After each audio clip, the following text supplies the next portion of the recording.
Once upon a time, in a small, secluded cabin nestled deep within a dense forest, there lived a man named Thomas.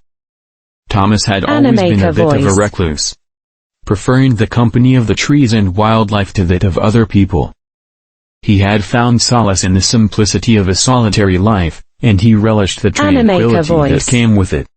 Thomas had inherited the cabin from his grandfather, who had also been a solitary soul.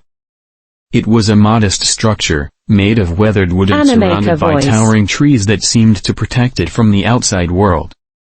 The nearest neighbor was miles away, and the only sounds that reached Thomas's ears were the rustling leaves, chirping birds, and the occasional howl of a distant wolf.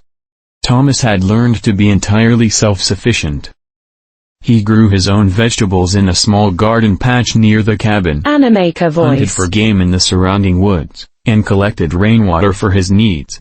His only connection to the modern world was a small solar panel that powered a few basic appliances and provided him with a limited supply of electricity. Despite his solitary existence, Thomas was content. He spent his days exploring the forest, studying the flora and fauna, and reading the books he had collected over the years. He felt a deep connection to the natural world and believed that he had found his true home. One crisp autumn day, as Thomas was walking through the forest, he stumbled upon a wounded bird with a broken wing.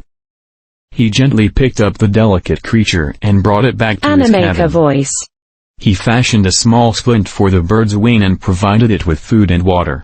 As the days turned into weeks, the bird began to heal, and a bond formed between it and Thomas.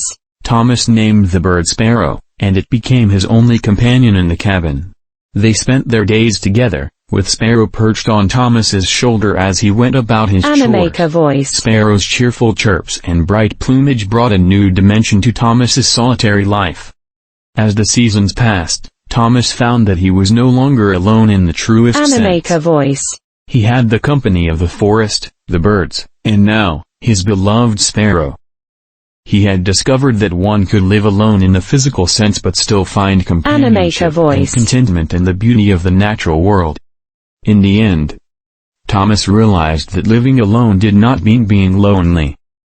He had found a profound connection to the world around him and had learned that true companionship could be found in the simplest of things.